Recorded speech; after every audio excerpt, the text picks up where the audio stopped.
사랑하는 주 예수 그리스도의 회중이여, 세상 사람들의 얼굴은 잔뜩 인상을 찡그리고 있거나 아니면 걱정에 찌든 인상을 하고 있습니다. 삶은 파산되었고 삶은 걱정과 중압감과 이런 문제들로 가득 채워져 있기 때문입니다.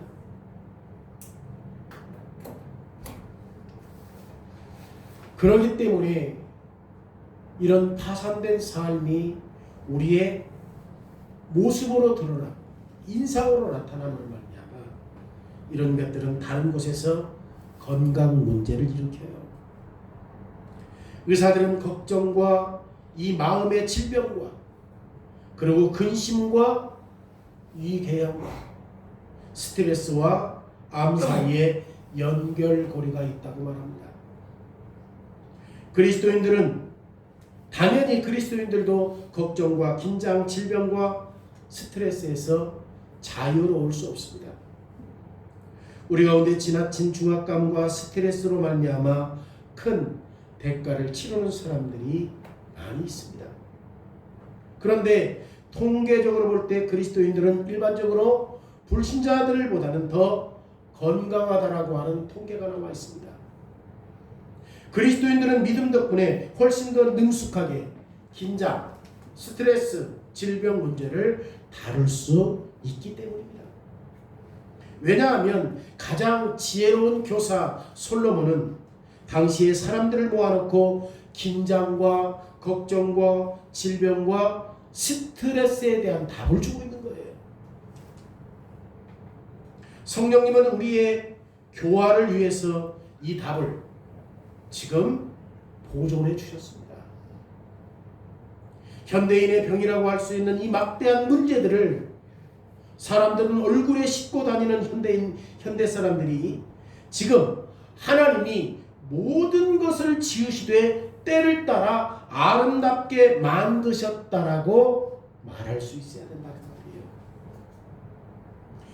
질병과 스트레스, 기쁨과 즐거움, 탄생과 죽음, 이 모든 것들이 때를 따라 하나님께서 아름답게 만들었다고 솔로몬이 말해요. 그런데 사람들은 즐거울 때만 기뻐하지 어려움과 스트레스와 걱정과 염려와 힘든 일이 있으면 굉장히 암울해해요. 솔로몬은 이 문제를 지금 자기 앞에 있는 백성들에게 설교해요. 그걸 설교해요. 뭐라고 얘기합니까? 모든 것을 지으시되 때를 따라 누가 아름답게 하셨다? 하나님이. 이것을 고백해야 한다는 거예요. 이 고백은 걱정이라고 하는 짐을 우리 어깨에 내려놓고 그리고 근심에 찌든 얼굴에서도 웃을 수 있게 했다는 겁니다. 오늘 설교 제목은 하나님께서 모든 것을 때를 따라 아름답게 만드셨다라고 하는 제목이에요. 첫째, 솔로몬이 이렇게 고백하는 내용이 뭔가? 가장 지혜로웠던 교사인 솔로몬은 주변 사람들을 모아놓고 자신이 지금까지 쌓아왔던 이 지혜의 일부를 사람들에게 나누고 있습니다. 솔로몬이 설교했던 교훈들 가운데 우리가 읽은 오늘 본문이 있어요. 이대로 지금 설교하는 거예요. 이 본문은 단편적으로 구성되어 있습니다. 솔로몬이 여기에 지금 자기 청중들에게 말하는 하나님이 모든 것을 때를 따라 아름답게 만들었다고 말씀해요. 오늘 본문을 이해하기 위해서 먼저 우리는 솔로몬이 교훈하기 위해서 불러 모았던 이 청중들의 자리에 우리도 그 자리에 있어야 돼요. 왜? 똑같은 말씀을 하고 있으니까. 솔로몬에게 지혜의 교훈을 듣기 위해서 모인 사람들처럼 우리도 그 자리에 있다라고 생각해야 된다는 말이에요. 우리가 전도서 1장과 2장 이 두 편의 설교에서 살펴본 것처럼 솔로몬의 설교를 들었던 청자들은 믿기 힘들 정도로 즐거운 시대에 살았습니다. 그 당시 경제적으로는 상상하기 힘들 정도로 윤택했어요. 이스라엘이, 예루살렘이. 역대하 1장 15절에 보면 솔로몬이 예루살렘에서 은과 금을 뭘로 여겼더라? 돌같이 여겼더라. 경제적이죠. 정치적으로는 평화와 안정이 있었어요. 누구도 이스라엘을 침범하지 않아요. 정치적으로 안정을 가지고 있었기 때문에. 왜 그래요? 이웃 국가들이 자기의 문제를 가지고 누구에게 와? 그래서 실질적으로 그걸 상담해 왕들이 자기 신하들을 보내고, 심지어 스바 여왕은 자기가 직접 모든 선물들을 가지고 왔어요. 인생의 문제를 상담하려고. 그러니 이스라엘 나라와 전쟁하려고 하는 나라가 있어요, 없어요? 지금 정치적으로도 이 평화와 안정이 있어요. 이스라엘은 그 당시 강대국이었기 때문에 주변 나라들이 솔로몬에게 조공을 바쳤어요. 솔로몬은 열방의 왕들 가운데 가장 지혜로운 왕이었기 때문에. 그리고 이스라엘 나라에서 확실하게 공의를 집행했던 사람이 누구예요? 솔로몬 왕. 영적으로도 아주 양호해요, 지금 이스라엘이.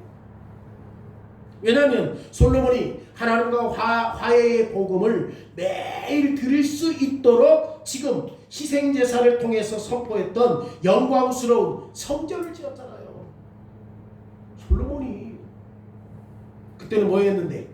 성막 아닙니까? 이제 성전을 직접 짓고 하나님께서 누구와 함께 거하시기를 기뻐하셨어요? 언약 백성, 이스라엘 백성들과 함께 거하기를 기뻐하셨어요. 그러니까 지금 유다와 이스라엘 백성들의 상황이 어때요? 경제적으로, 정치적으로, 영적으로 안정적이죠. 열왕기상 4장 20절에 이스라엘은 먹고 마시며 즐거워했다. 25절에 이스라엘은 단에서부터 부엘세바까지 각각 포도나무 아래에서 뭐 했어요? 평안히 살았다고 말해요. 이스라엘 백성들은 이런 윤택한 삶을 살았어요.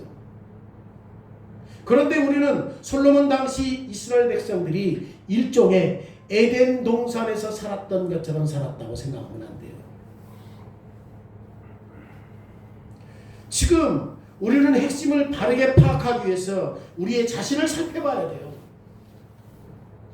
여러분, 우리는 지구촌의 한쪽에서 막대한 부유와 평화를 누리고 있습니다.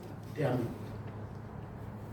경제적인 10위권 대회에 남북 간의 분단 국가에 있어서 언제든지 전쟁이 일어날 수 있는 상황이다 할지라도 지금 안정적인 삶을 살고 있지 않습니까? 그리고 동시에 우리가 죄 가운데 타락한 한 측면과 맞대어 살고 있다고 생각해야 돼요. 자, 한쪽에서는 경제적인 풍요와 그 다음에 정치적으로 안정적인 삶을 살고 있다 할지라도 여전히 한쪽 면에서는 어떤 것과 같이 부딪히며 살아요? 죄와 부딪히며 살아갑니다. 하나님은 사람이 타락한 뒤에 인생이 먼지와 같고 결국 흙으로 돌아갈 것이라고 말했어요. 우리는 사람이 결국 흙으로 돌아간다라고 하는 것을 사랑하는 사람의 죽음으로 경험해요. 그리고 우리도 서서히 기력이 약해지는 것을 경험해요. 하나님은 우리에게 고통 가운데 자녀를 출산할 것이라고 말씀하셨습니다. 그리고 자녀를 잉태하고 해산하면서 당하는 시련과 자녀를 양육하면서 받는 고통과 즐겁지 못한 현실에서 태어나서 성인이 될 때까지 이 모든 것들을 경험한다고 말씀하셨어요. 그리고 하나님은 우리가 이마에서 땀을 흘리지 않으면 먹을 수 없다고 말씀하셨습니다. 여러분, 이 모든 것은 진실이죠. 수표를 결제하는데 고심해야 되고 뼈마디가 쑤시고 삭신이 후들거리는 피곤이 있어야 먹고 살고 그냥 대충 하니까 먹고 살아요? 일하는 사람들 보세요. 얼마나 열심히 하는지.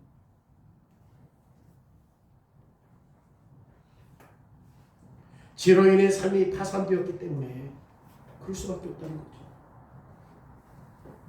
죄로 인해 삶이 파산되었다라고 하는 것은 우리에게 진실이고 솔로몬 당시 이스라엘 백성들에게도 진실이었습니다.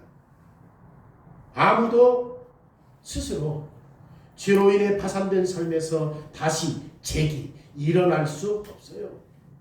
다시 재기할 수 없어요. 우리는 에덴 동산의 한 면을 붙잡혀 있고 죄로 인해 타락한 스데슨 결과로 말미암아 짓눌려 있고 죄에 대한 하나님의 저주로 압박당하고 있습니다. 솔로몬은 오늘 본문 1절에서 하나님이 모든 것을 지으시되 때를 따라 아름답게 하셨다라고 말할 때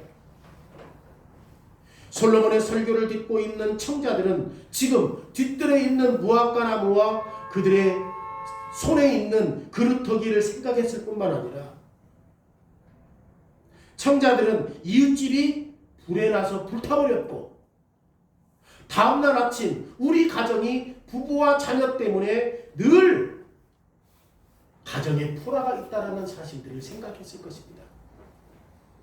솔로몬이 지금 때를 따라 하나님의 모든 것을 아름답게 만드셨다고 이 이야기를 들었을 때 그 이야기를 들었던 청중들이 얼마나 많은 생각을 했을 겁니까? 가정의 불화, 이웃의 진남, 불이 난 집, 파산된 이 삶, 그러지 않겠습니까?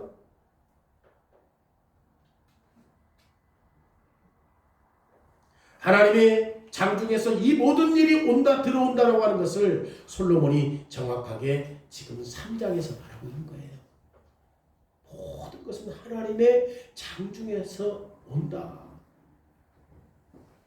2절부터 8절까지 지금 솔로몬이 긍정적인 일과 부정적인 내용을 긴 목록을 기록해요. 인생은 태어날 때가 있고 죽을 때가 있죠. 이 말이 무슨 뜻입니까? 행복할 때가 있고 슬플 때가 있다. 인생은 심을 때가 있고 심은 것을 뽑을 때가 있다. 이게 무슨 뜻입니까? 바랄 때가 있고 실망할 때가 있다 그 말이에요. 왜냐하면 심은 것을 뽑는다라고 하는 것은 이건 곡식을 추수하는 것이 아니라 흉장물을 뽑아낸다는 것이거든요. 이것이 인생이라는 거예요, 솔로몬이. 다시 말하면 부유할 때가 있고 가난할 때가 있다.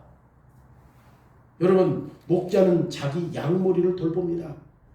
그런데 어느 날 아픈 양이 있다라고 하는 것을 목자가 발견했을 때 어떻게 합니까? 목자는 결단해요. 이 양을 죽일 것인지 아니면 치료할 것인지 결단해요.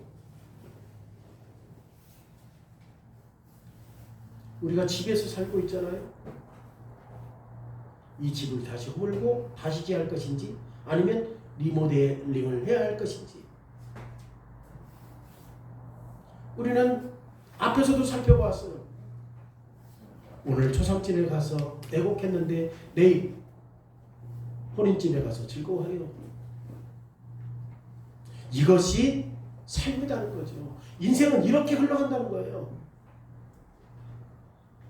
돌을 던질 때가 있고 돌을 거둘 때가 있습니다. 안을 때가 있고 않는 일을 멀리할 때가 있습니다. 찾을 때가 있고 잃을 때가 있습니다. 이것이 뭐예요? 인생이라는 거예요. 그러면 우리가 이런 패턴을 바꾸기 위해서 무엇을 할 수 있습니까? 어느 날 우리는 올라갔지만 다시 내려와요. 우리는 이것을 변경시킬 수 있습니까? 어느 날 우리가 행복하다가 다음 날 우리는 마음이 상합니다. 인생은 이렇게 흘러간다고 솔로몬이 말해요. 그러면 우리가 이것을 변경시킬 수 있습니까? 좋은 시간이 우리에게 아무렇지도 않고 나쁜 시간이 우리에게 아무렇지 않게 지나갑니다. 그러면 우리는 이것에 대해서 무엇을 할 수 있습니까? 우리는 이런 일을 경험해요. 다시 말하면 우리는 시간이라는 큰 큰 바다 위에 둥둥 떠다니는 코르코. 코르코가 뭔지 알아요? 그 술 마개병. 뭐지? 뭐 스펀지처럼 생긴 거 있죠? 와인에.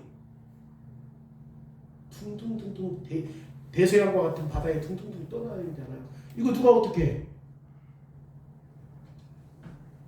변화시킬 수 없다는 거예요. 사람은.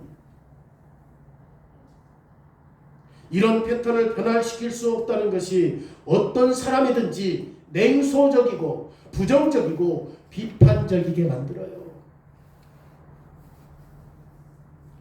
이 말은 거의 실존주의자들이 하는 것처럼 들립니다. 그리고 이 말은 아주 논리적으로 누구나 먹고 마시고 혼인해도 된다는 결론을 내리게 합니다. 이것은 모든 일이 어떻게든 아무런 의미가 없기 때문에. 그런데 솔로몬은 이 말이 진실이 아니라고 말해요. 사람들이 그렇게 말하는 게 진실 아니다. 1절에 보세요. 범사에 기한이 있고 천하만사에 다 때가 있나니. 그런데 우리 성경은 원래 하늘 안에 모든 목적에 때가 있다라고 하는 말이 사라졌어. 그게 생략됐어요. 하늘 아래 모든 목적에는 때가 있다. 이 문구가 지금 생략되어 있다니까요. 모든 것에는 때가 있는데 좋을 때가 있고 나쁠 때가 있고 태어날 때가 있고 죽을 때가 있고 뿌릴 때가 있고 거둘 때가 있고 허물 때가 있고 세울 때가 있다 그 말이에요. 여러분 이 모든 것을 만드신 분이 누구다? 하나님이다. 하나님이다. 만물은 합당한 때가 있다는 거죠. 태어날 때가 있고 죽을 때가 있고 올라갈 때가 있고 내려올 때가 있고 심을 때가 있고 거둘 때가 있고 다 때가 있다. 우리는 목적도 없고 의미도 없고 아무런 계획도 없는 것처럼 인생의 파고를 경험하지만 파고가 뭐냐면 파장 이렇게 일어나는 그 다음에 긴장 이런 것들을 경험하지만 그런데 솔로몬은 인생의 부침과 하나님의 주권적인 통제하심 사이에 지금 연결을 하고 있는 거예요. 인생은 반드시 뭐가 있어? 때가 있어. 좋을 때가 있고 나쁠 때가 있고 아플 때가 있고 건강할 때가 있고. 그런데 이 모든 것들을 지금 무엇과 연결시키고 있어요? 하나님의 주권적인 통제, 다스림과 연결시키고 있는 거예요. 하나님이 모든 것을 때를 따라 아름답게 만드셨다라고 하는 것이 오늘 지금 본문이 교훈하는 핵심입니다. 태어날 때가 있고 죽을 때가 있습니다. 이 순간들을 결정하신 분이 누구다? 하나님이다. 울 때가 있고 웃을 때가 있다. 우리의 삶의 초상집과 잔치집을 두시는 분이 누구다? 하나님이다. 흘려버릴 때가 있고 모을 때가 있다. 우리 앞에 이런 선택사항을 두신 분이 누구다? 하나님이다. 하나님이 이 모든 것을 때를 따라 합당하게 만드셨다고 솔로몬이 말합니다. 하이델베르그 10주일에서 뭐라고 얘기합니까? 하나님의 섭리. 하나님은 당신의 손으로 하늘과 땅과 모든 만물을 붙드시고 꽃잎과 풀잎, 비와 가뭄, 풍년과 흉년, 양식과 음료, 건강과 질병, 번영과 궁핍 이 모든 것들이 우연히 오는 것이 아니라 하나님의 손으로부터 온다라는 사실들을 고백해요. 그러면 만물을 완벽하게 통제하시는 분이 누군가? 어느 날 기쁨이 몰려오도록 하셨다가 다음날 슬픔이 몰려오도록 하시는 하나님은 어떤 분인가? 솔로몬은 이것을 알고 있는 거예요. 그래서 솔로몬은 하나님이 어떤 분인지 이스라엘 백성들 마음에 새기는 것을 자기의 과업으로 알고 있는 거예요. 하나님이 어떤 분이냐? 하나님이 어떤 분이냐? 하나님이 하신 일은 다 아름답다. 지금 솔로몬의 목적이 뭐야? 이것을 누구에게 가르치는 거야? 백성들에게 가르치는 거야. 이게 자기의 과업이야. 그걸 알았어요. 그걸 알았어. 하나님은 만물을 창조하신 경외심을 느끼게 하는 창조주이시며 천사들이 하나님 앞에서 자기 얼굴을 감춰야 하는 전능하신 하나님이시며 그런데 그 하나님은 결코 죄를 용서합니까? 안 합니까? 용서하지 않으시는 거룩한 하나님이라는 사실들을 알기를 원하는 거죠. 하나님은 우리가 에덴 동산에서 죄를 지어 불쾌하게 만들었던 하나님입니다. 타락한 인생들에게 저주를 선언하신 분이 하나님이십니다. 게다가 하나님은 이스라엘 백성들과 은혜 언약을 체결하신 하나님이십니다. 지금 솔로몬이 예루살렘 성전을 지었을 때 이스라엘 백성들과 함께 거하시는 것을 기뻐하시는 그 하나님을 지금 알기를 원하고 있는 거죠. 이 성전에서 하나님과 언약 백성들 사이에 지금 뭘 하기를 원해요? 화해의 복음이 선포되고 있다는 것입니다. 이 성전에서 동물이 죽임을 당하고 동물의 피로 말미암아 죄 용서를 하기 위해서 뿌려져요. 성전 안에서 제사장들과 레위인들은 오실 그리스도의 복음을 백성들에게 가르쳤습니다.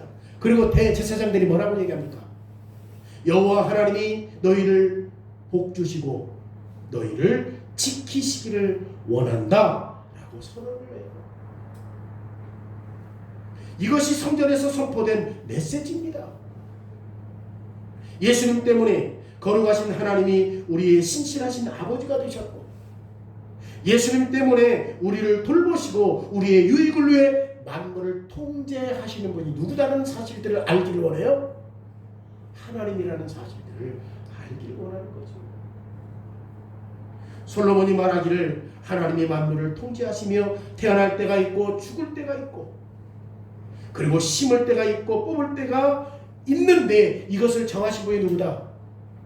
하나님이라는 사실들을 백성들에게 알기를 원했던 겁니다. 하나님의 언약으로 맺어진 백성들에게 웃을 때와 울을 때를 주셨고 국가와 국가가 전쟁할 때와 화평할 때를 주셨고 가정에서 발생하는 이 불화와 평화를 주시는 분이 누구냐? 하나님이라고 말해요.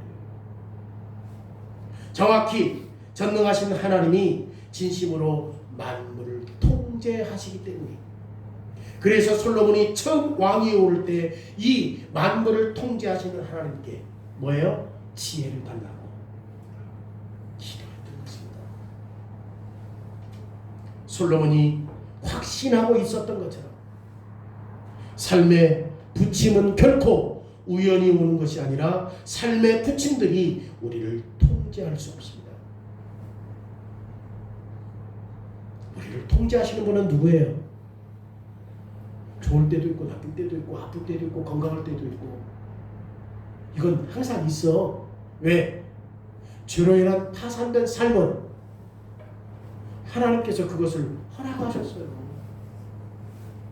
솔로몬이 이걸 안 거야. 근데 이걸 모르는 사람은 어떻게 살아? 다 죄로 인하여 파산된 인생이 뭘로 가? 인상을 찌푸리고 가. 근심과 걱정이 한가득이에요. 근데 이걸 아는 사람은 이 모든 것이 하나님께로부터 온다. 그 사실을 아는 사람은 삶이 다를 수밖에 없죠. 삶의 부침들이 우리를 통제할 수 있어요? 없어요? 좋을 때도 있고 나쁠 때도 있고 이것이 우리를 통제해요? 우리를 통제하시는 것은 하나님이에요. 삶의 기복은 오직 하나님에게서 옵니다. 하나님이 모든 것을 때를 따라 만드셨기 때문에 하나님이 이런 분이라고 하나님이 이런 분이다. 그리고 이런 하나님이 우리의 아버지시다.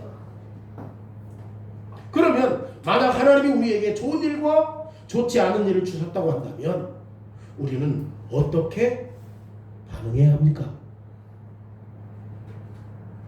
우리는 하나님이 주신 것을 즐거워해야 합니까? 비평해야 합니까? 태어날 때 우리는 기뻐합니다. 죽을 때 우리는 빈자리와 씨름합니다. 우리는 웃을 때를 좋아합니다. 하지만 울 때는 싫어합니다. 그런데 하나님은 좋은 것이든 싫은 것이든 모든 것을 주신다라고 말하는 거예요. 솔로몬이 이거 깨달았다. 진짜 지혜롭다.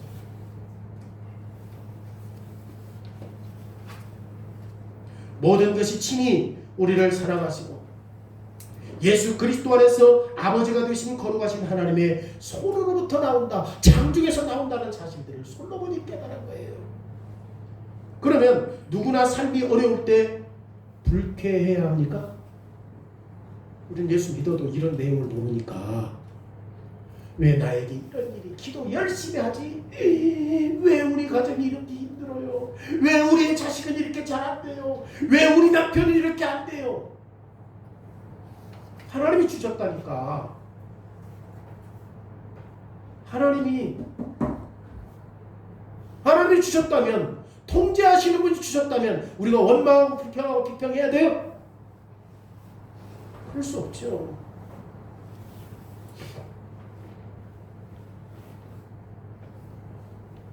어렵고 힘들 때도 있습니다. 솔로몬은 하나님의 모든 것을 때를 따라 아름답게 지었다고 말해요. 아름답게 라고 하는 이 말은 원래 라헬에게 묘사되기 위해서 사용됐던 단어입니다. 라헬은 아름답고 매력적이었기 때문에, 그래서 창세기 29장 17절에 라헬은 곱고 아름답고. 그런데 이 아름답다라는 말도 사실 요셉, 다윗, 압살롬에게도 사용해요. 왜냐하면 이들이 잘생겼고 매력적이고 즐거움을 주는 동기였기 때문에 그래요.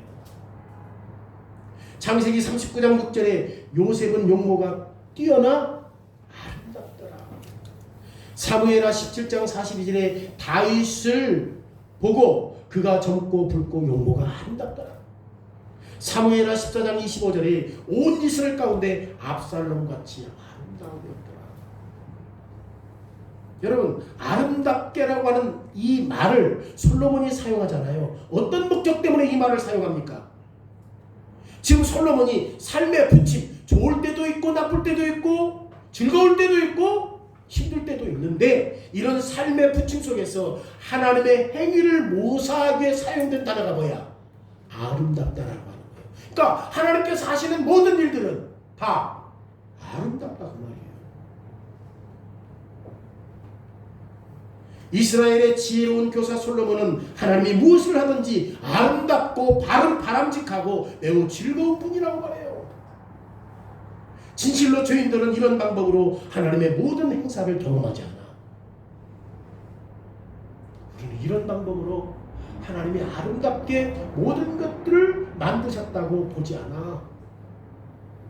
우리는 올라갈 때는 좋아하지만 내려올 때는 싫어해요. 우리는 웃을 때는 좋지만 울을 때는 싫어해요. 그런데 솔로몬은 하나님의 역사를 죄인의 입맛대로, 죄인의 판단대로 재단하지 말 것을 요구해요. 네 입맛대로, 네 판단대로 하나님 재단하지 마라. 좋을 때만 하나님 찾고 나쁠 때는 하나님 왜 그래요? 원망하고 불평하지 마라. 본문에 있는 그대로 솔로몬 믿음의 언어를 사용하고 있는 겁니다. 솔로몬은 하나님의 모든 것을 아름답게, 매력적이게, 즐겁게 모든 것을 때를 따라 만들었다고 말해요. 여기에 솔로몬은 어떤 것도 새로운 것을 말하지 않아요. 하나님이 하시는 모든 것은 아름답습니다. 심지어 고통도, 눈물도, 전쟁도, 우는 것도 아름답다고 말해요. 하나님이 이 고통과 눈물과 전쟁과 우는 것을 허락하셨어요. 믿음은 모든 것이 아름답다라고 하는 것을 인정하는 게 믿음이에요. 오늘 지금 이 부분에서 뭐가 믿음이냐? 모든 것이 아름답다. 그 인정하는 게 믿음이에요. 여러분, 아담과 하와가 타락한 후에 하나님은 아담과 하와가 듣고 있는 자리에서 뱀에게 뭐라고 말하죠? 뱀에게 뭐라고 말해요?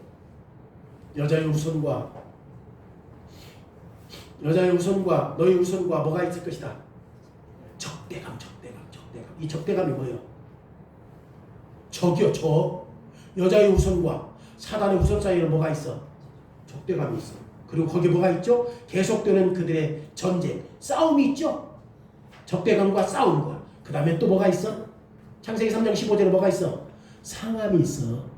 여인의 후손은 발꿈치를 상하고, 그 다음에 뱀의 머리를 상하잖아요. 이 상함이 있는 거야. 그러니까 창세기 3장 15절의 말씀에 이미 하나님께서 우리에게 눈물과 전쟁과 고통과 아픔과 시련을 다 주신 거예요. 솔로몬이 얼마나 지혜로운가. 이걸 이미 다 주셨어요. 여러분 이걸 잘 한번 생각해 보십시오. 하나님이 인생들에게 눈물을 흘릴 것이라고 말했고, 하나님이 인생들에게 고통이 있을 것이라고 말했고, 하나님이 인생들에게 재난이 있을 것이라고 창세기 3장 15절에 말해요, 안 해요? 거기에 다 포함되어 있다니까. 그리고 곧바로 하나님이 또다시 뱀에게 말합니다. 뭐라고 얘기합니까? 여자의 후손이 내 머리를 상하게 할 것이요 너는 그의 발꿈치를 상하게 할 것이다. 이 말의 뜻이 뭐예요? 죄에 대한 승리가 지금 고통과 눈물을 통해서 오고 있다라는 사실들을 가르쳐 준 거야. 솔로몬 진짜 지혜로. 이거 진짜 제대로 깨달은 거야. 제대로 깨달았어요. 여러분, 죄에 대한 승리가 어디로부터 들어와? 눈물과 고통을 통해서 온다는 거야. 죄에 대한 승리가.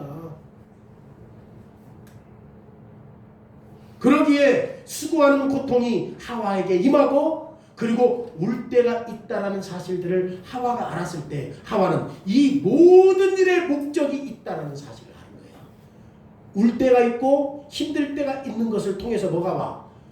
죄에 대한 승리가 온다는 사실을 아는 거예요. 하와가. 다시 말하면 하와는 하나님의 죄와 사단을 패배시키기 위해서 지금 뭐하고 계신다? 일하고 계신다는 걸 한 거야. 그래서 우리에게는 지금 뭐도 있어? 슬픔도 있고 죽음도 있고 고통도 있다. 하와가 이걸 깨달았어요.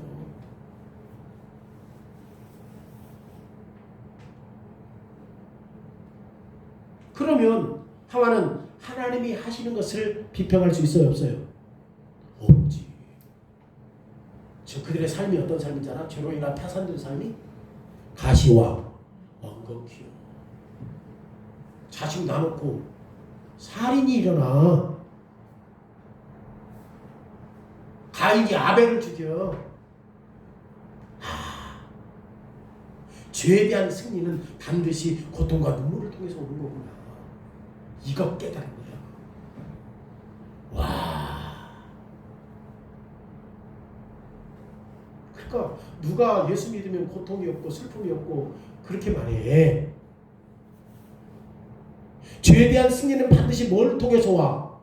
고통과 눈물을 통해서 와. 승리가.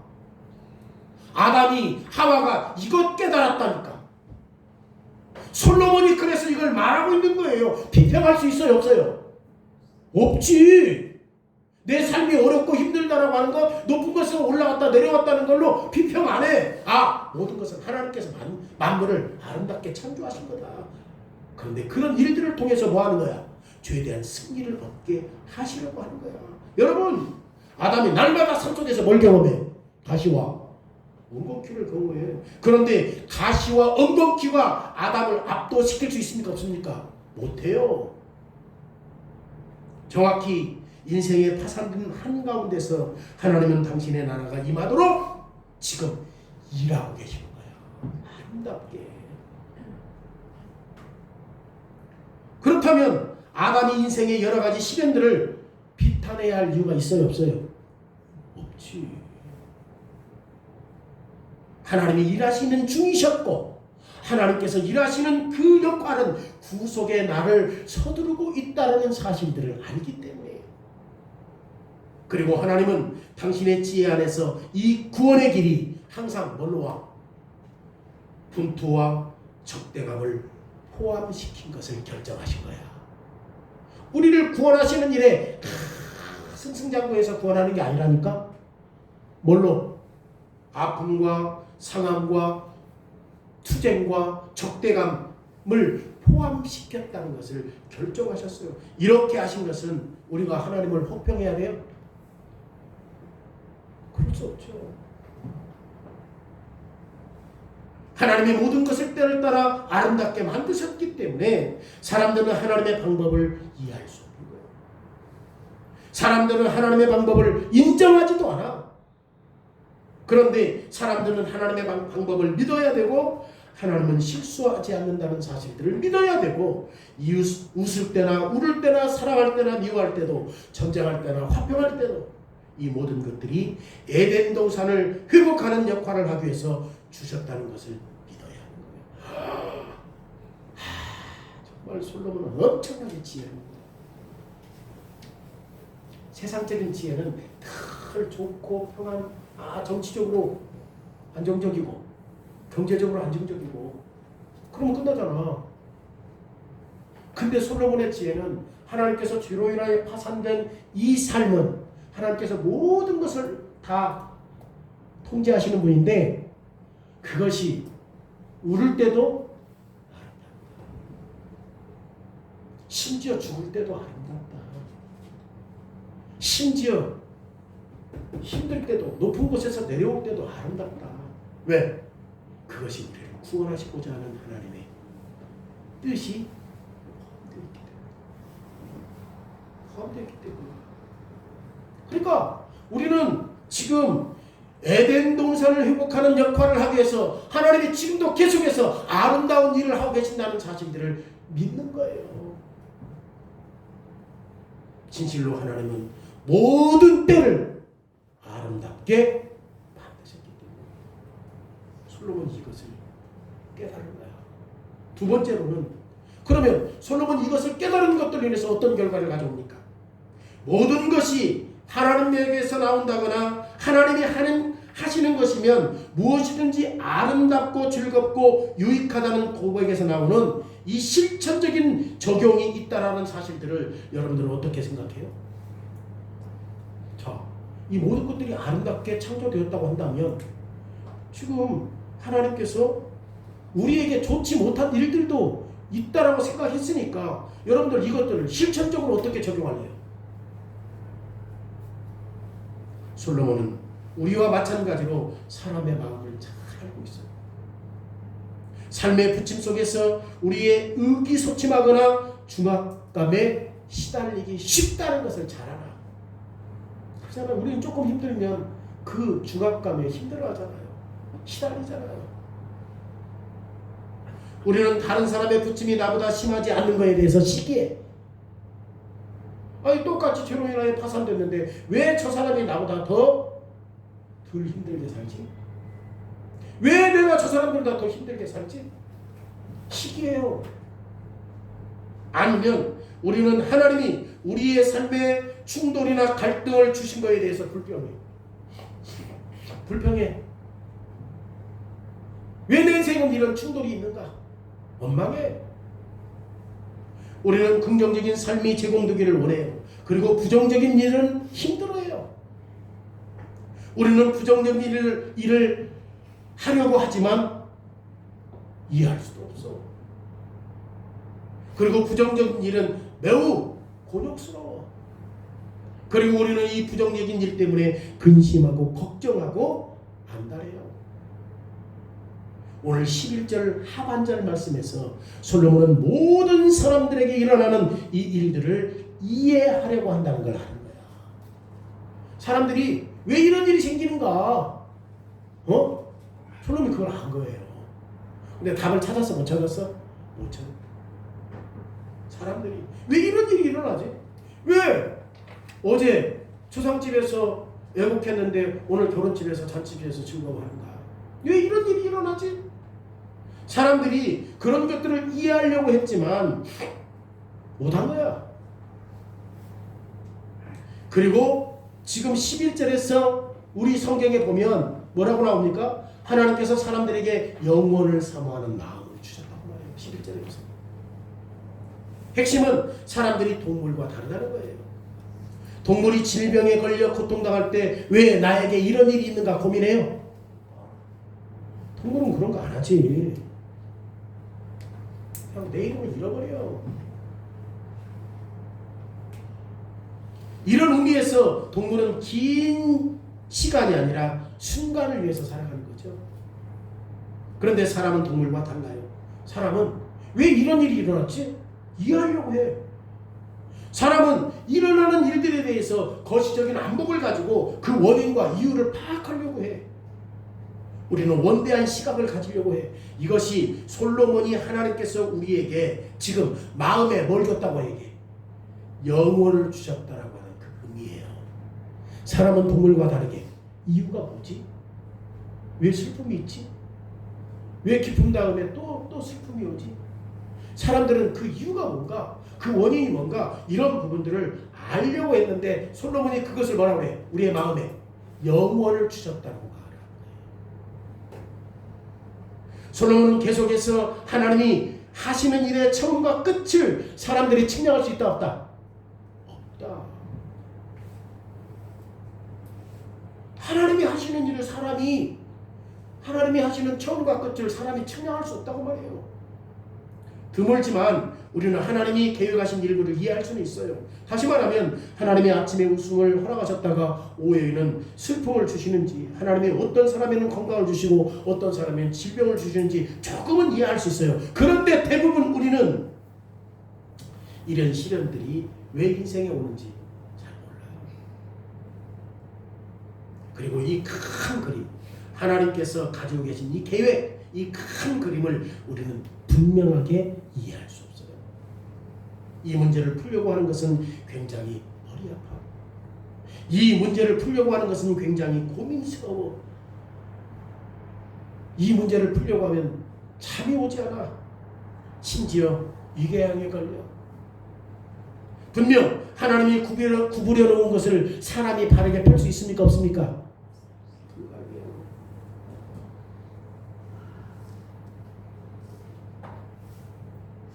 그런데 하나님의 방법은 이렇게 긴장감을 주고 많이 근심하게 해요.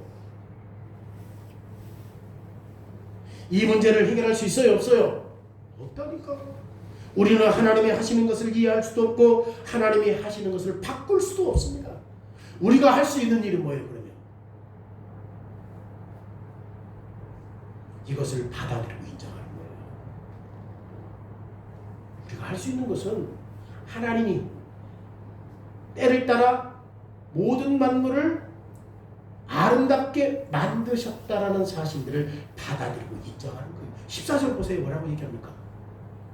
그 위에 더할 수도 없고 그것에서 덜할 수도 없다. 어떤 거? 하나님이 만물을 아름답게 창조하신 것에 더할 수도 없고 덜할 수도 없어요.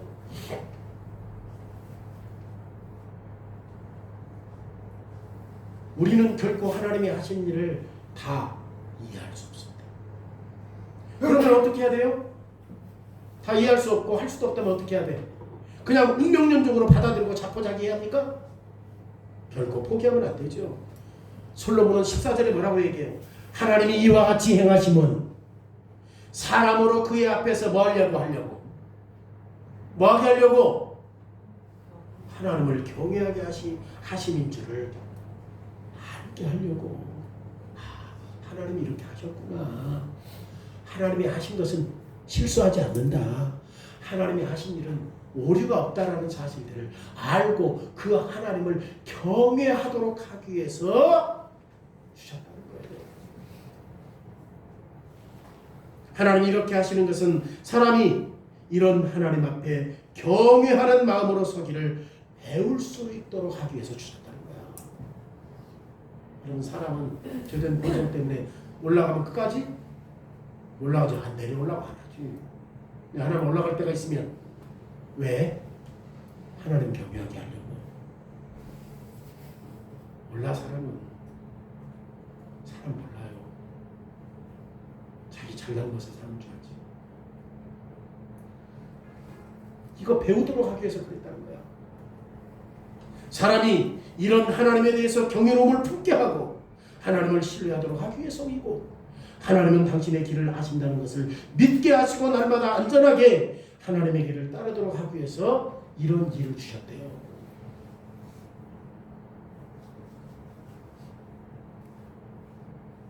여러분, 우리 한국이 지금 길어야 150년인데 60년대, 70년대, 80년대, 90년대 이 복음의 확산이 얼마나 풍성했습니까? 근데 뭐가 오기 시작부터, 경제가 번성하기 시작부터 하나님 잃어버렸어요. 유럽도 마찬가지입니다. 아니, 하나님 없어도 잘 먹고 잘 산다니까. 그러니까 사람이 올라가면 내려올 줄 알아요, 몰라요? 몰라. 근데 하나님은 올라간 사람 끌어내려는 거야. 끝까지 사장 못해. 현대 삼성 영원하지 않아. 로마도 망했어. 로마도 망했다니까. 하나님 경외하는 법을 배우도록 하기 위한 거예요. 하나님 경외하도록 배우게 하기 위함이에요. 하나님이 하시는 길에는 완전하다는 사실들을 배우기 위해서예요. 가르쳐주기 위해서 그래요. 오늘 11절에 말씀하신 것처럼 하나님이 이 모든 것을 때를 따라 아름답게 하신다는 것을 인정하도록 하기 위해서 높이 있는 사람도 내리는 거예요.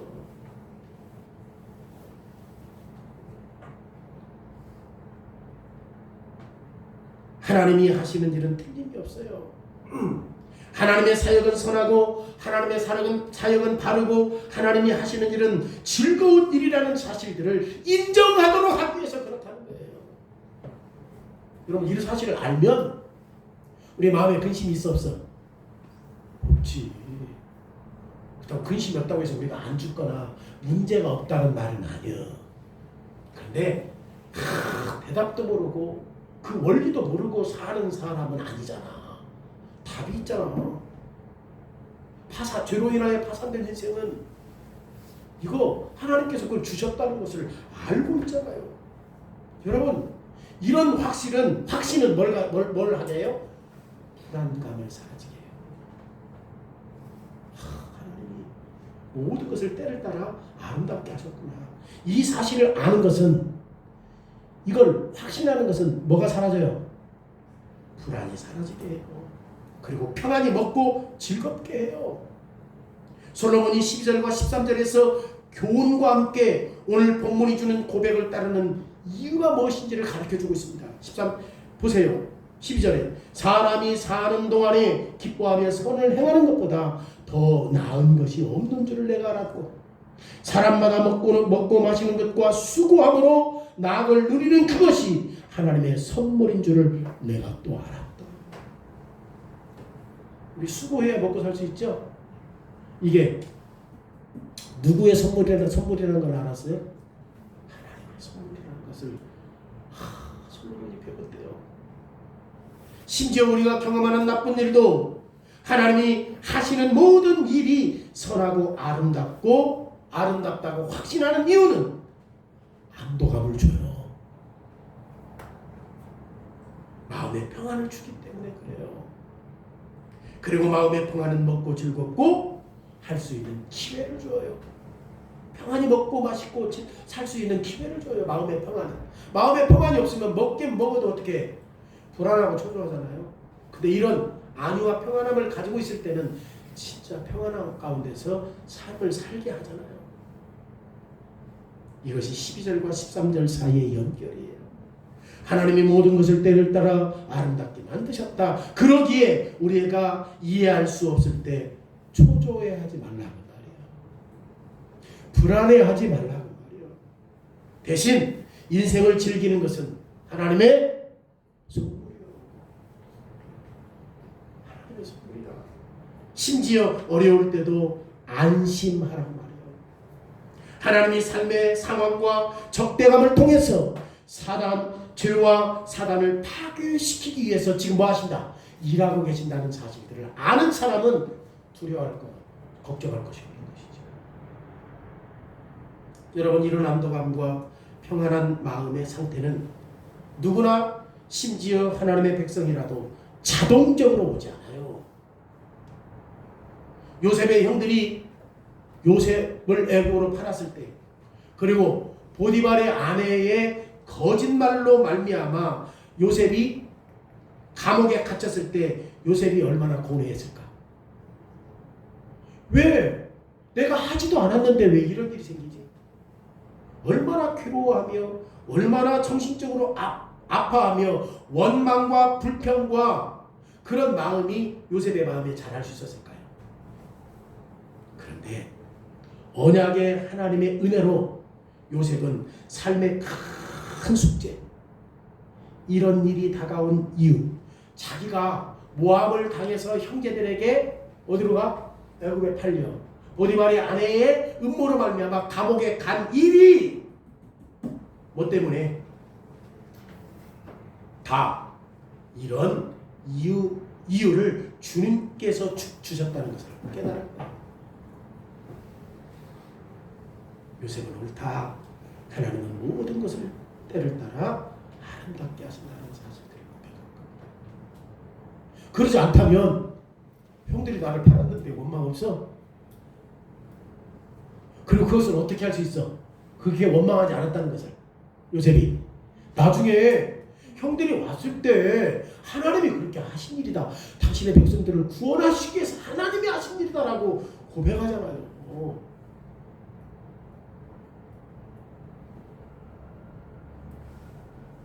다윗도 그래요. 다윗이 귀신 들린 사울왕 때문에 자기 가족과 형제들과 살지 못하고 주변을 빙빙 쫓겨다니는 신세로 살았잖아요.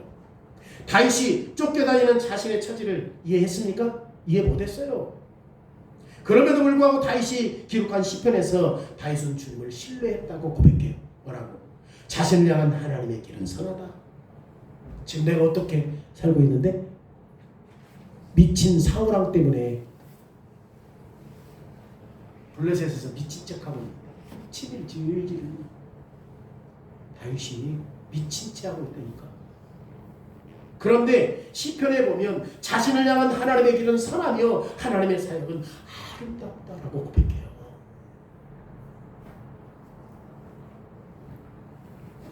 우리는 좋을 때만 하나님이지, 죄로 인하여 파산된 삶은 하나님께서 죄의 승리를 위해서 우리에게 적대감과 싸움과 그 다음에 번뇌를 주셨다는 사실들을 창세기 3장 15절의 말씀에 이미 있는데 왜 이렇게 불평하고 원망해요? 그런 신앙생활을 하면서 이 진리 안에서 이런 대답을 찾지 못하니까 늘 얼굴이 뭔 인상이요? 찌그린 인상이요. 번뇌하는 인상이요. 즐겁고 기쁨이 없어. 진짜 솔로몬이, 여러분, 이런 인생의 대답을 가지면 원망하고 불평하고 불쾌한 인생을 살 필요가 있어 없어? 없지. 인생에 답을 주고 있잖아요. 우리의 구원을 위해서 고통과 슬픔을 통해서 죄에서 승리할 수 있다고 말하잖아요. 예수님은 하늘에 계신 아버지가 어떤 분인지 이렇게 말했잖아요.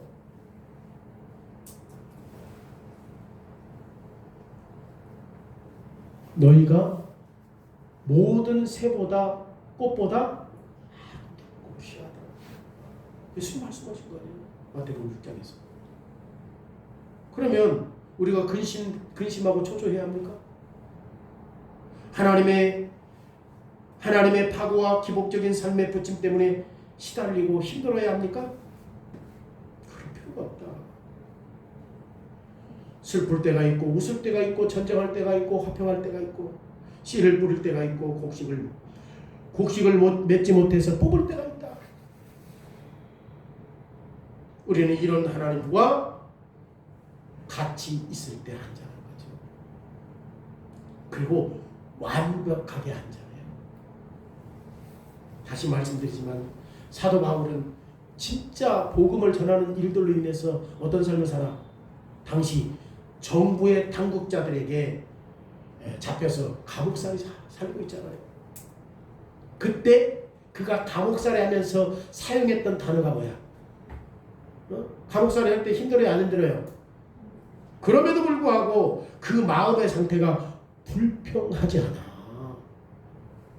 빌립보 교인들에게 뭐라고 해요? 빌립보 감옥에 있을 때 빌립보 4장 11절에 내가 궁핍함으로 말하는 것이 아니라 내가 이렇게 힘들어서 말하는 것이 아니라 어떠한 형편에서든지 내가 뭘 배웠다? 자족하게.